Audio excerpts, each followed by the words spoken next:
재정 대응 방안에 대해 구체적으로 말씀드리겠습니다. 기금의 목적 수행에 지장이 없는 범위 내에서 공공자금 관리기금 4조 원 내외, 외국한 평형기금 4조 원에서 6조 원, 주택도시기금 2조 원에서 3조 원 등을 활용할 계획입니다.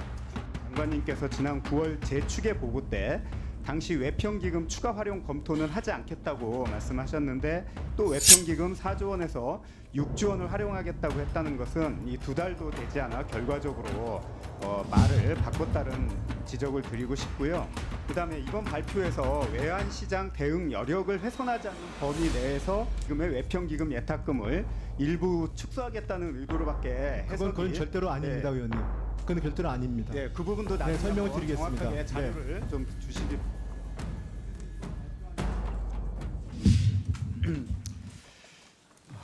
이 세수 재축에 따른 재정 대응 방안 때문에 저도 오늘 7시에 출근해 갖고 자료를 검토했는데요. 아까 부총리님께서 국회 사전 협의를 못한 게 출장 중이시기 때문에 보고를 어젯밤 늦게 받다는 말씀을 하셨는데 저는 요즘 시대가 어느 시대인데 휴대폰으로 문서 다 볼 수 있는데 이 부총리님 해명치고는 좀 너무 적절하지 않은 해명이었다라는 말씀을 좀 드리고 싶고요.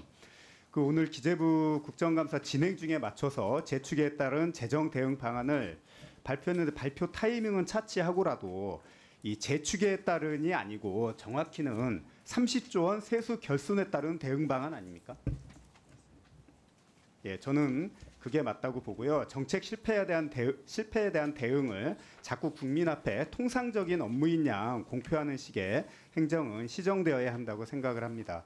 그리고 이 중대한 사안이 이게 급히 국정감사 중에 휩쓸려서 다룰 일이 아니고 지금 자료도 부족하고 또 검토할 시간도 부족했기 때문에 별도의 재정청문회나 현안 업무 보고로서 중히 다뤄야 할 문제라는 말씀을 위원회 차원에서 드리고 싶습니다.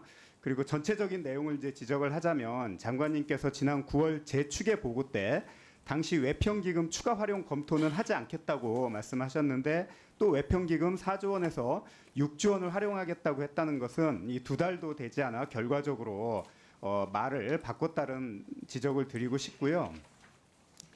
그다음에 이번 발표에서 외환시장 대응 여력을 훼손하지 않는 범위 내에서 교부세 추가 교부를 위해 공자기금의 외평기금 예탁금을 일부 축소하겠다고 말씀을 하셨는데 이 외환시장 대응 여력을 훼손하지 않는 금액이 대체 몇 조입니까? 네, 저희 요즘 외환보유고와 그다음에 외평기금의 잠깐만요, 죄송합니다. 전체 자산 말씀드려도 되나? 전체 재원은 되죠. 외평기금의 예. 전체 재원이 제가 알기로는 270조가 넘기 때문에 예. 제가 충분히 예. 대응이 가능하다고 생각하고 있습니다. 예.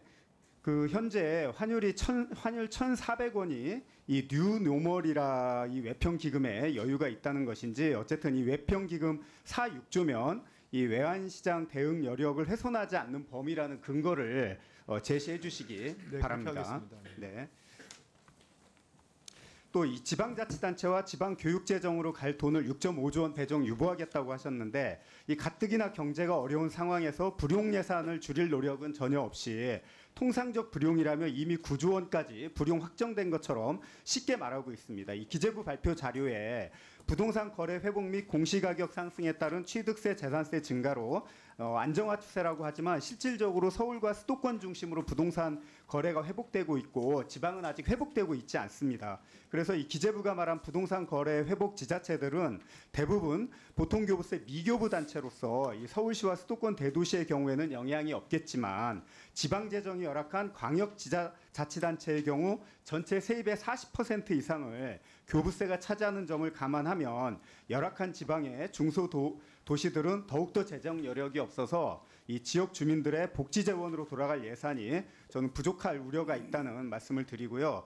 또 일부 지자체 어려움을 해소하기 위해서 지방채 인수 방안을 강구한다고 말씀을 하셨는데 저는 이게 정부는 국채를 발행을 안 할 테니 지방자치단체가 지방채 발행하라는 그런 메시지로 보입니다. 맞습니까?